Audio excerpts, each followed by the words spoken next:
Nama saya Ahmad Fikri Hanif dengan NIM 24086167 akan mempresentasikan modul ajar pembelajaran bulu tangkis teknik lob untuk memenuhi tugas mata kuliah strategi olahraga dengan dosen pengampu Bapak Ibnu Adli Marta, MPD. Baik, langsung saja pada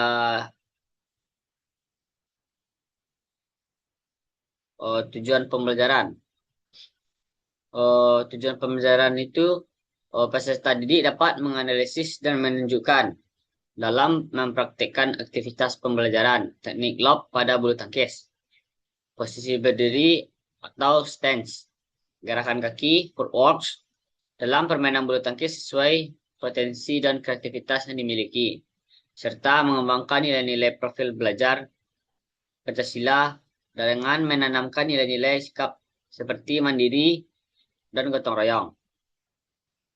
Selanjutnya tuh kegiatan intinya. Yang pertama tuh pemberian rangsangan atau stimulation. Jadi kita tuh tunjukkan video, guru memperlihatkan video pertandingan bulu tangkis profesional yang menampilkan beberapa pukulan lob yang sukses melambungi lawan, menempatkan kok tinggi di atas kepala lawan dan jauh ke garis belakang lapangan lawan. Kalau latihan dengan kok, yaitu tuh seperti ada pada gambar ini.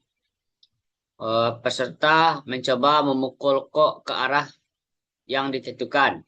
Misalnya, ke dinding di belakang lapangan untuk merasakan sensasi memukul kok dengan pukulan lob. Yang kedua, kegiatan intinya latihan memukul lob menggunakan gumpalan kertas. Jadi kalau kita memukul lob, itu tuh pemainnya ada di belakang, ada di depan. Mukulnya tuh sesuai ke arah panahnya, ke bagian belakang, dekat dengan garis. Begitu pula dengan arah sebaliknya. Siswa yang di sini memukul ke belakang, ke arah garis belakang lapangan. Untuk pelaksanaannya itu yaitu siswa dibagi menjadi 2 kelompok dengan sama banyak. Kemudian siswa berdiri sejajar sesuai dengan kon yang telah ditentukan. Selanjutnya, siswa memukul kertas sebagai media pembelajaran ke tim lawan yang memukul kertas kembali ke bagian belakang barisan. Kalau untuk pengemodifikasian kok ini, kalau misalnya teman-teman kesulitan untuk menggunakan kok dari kertas, mungkin bisa diganti dengan balon. Cuma kalau untuk balon, kalau dipukul kuat kan perginya tidak terlalu jauh.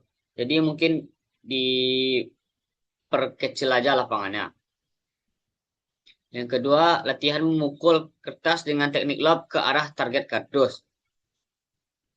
Jadi untuk latihan memukul dengan menargetkan targetnya kardus itu, kita tuh harus menaruh kardus sejauh 2 sampai 3 meter. Lalu kita memukul memukul kok dan mengarahkannya masuk ke dalam kardus. Seperti yang ada pada gambar di sini. Ketika teman-teman memukul di sini dan diarahkan koknya itu jatuh ke dalam kardus. Selanjutnya latihan ketiga.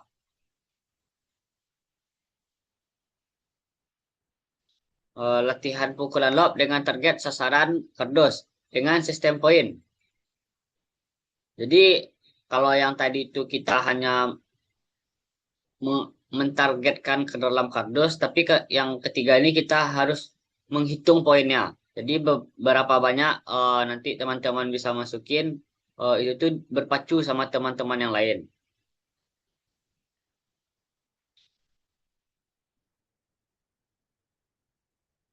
Selanjutnya itu evaluasi. Guru memberikan observasi dan umpan balik berdasarkan hasil praktik. menekankan pada ayunan raket yang tinggi dan penggunaan pergelangan tangan saat memukul. Selanjutnya itu menarik kesimpulan, diskusi, dan pemahaman. Guru bersama peserta menyimpulkan poin-poin penting dari teknik pukulan lob, seperti pentingnya mengayunkan raket seperti tongkat, serta fungsinya mengontrol permainan dan mengacaukan lawan. Selanjutnya itu penutup yaitu refleksi. Jadi apa yang kalian pelajari hari ini tentang lob? Bagaimana yang menurut kalian paling sulit? Bentuk pertanyaan ini mungkin saudara pertanyakan nanti kepada murid-muridnya. Selanjutnya tuh asesmen atau penilaian.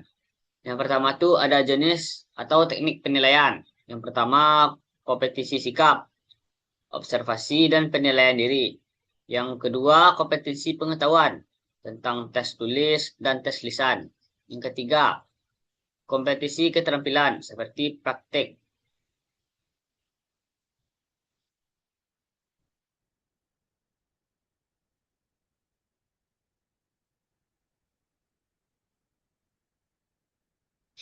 Selanjutnya yaitu tentang eh, kesalahan apa saja atau kesulitan apa saja yang dilakukan oleh siswa.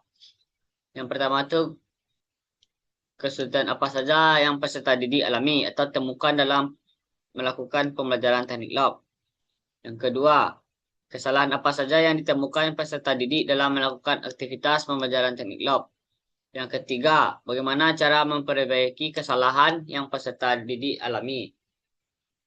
Yang selanjutnya itu refleksi guru. Refleksi yang dilakukan oleh guru terhadap proses pembelajaran yang dilakukan pada setiap pembelajaran. Hasil refleksi bisa digunakan untuk menentukan perlakuan pada peserta didik. Apakah remedial atau pengayaan? Remedial dan pengayaan di dalam pembelajaran tidak terpisah setelah pembelajaran. Hal-hal ini diperlukan mendapat perhatian dan refleksi guru antara lain. Yang pertama, apakah kegiatan pembelajaran berjalan dengan baik? Yang kedua, kesulitan apa saja yang ditemukan atau dialami dalam proses pembelajaran? Yang ketiga, apa yang harus diperbaiki dan bagaimana cara memperbaiki proses aktivitas tersebut? Mungkin sekian dari saya untuk penjelasan tentang uh, materi teknik lob untuk tugas strategi pembelajaran. Saya akhiri. Assalamualaikum warahmatullahi wabarakatuh.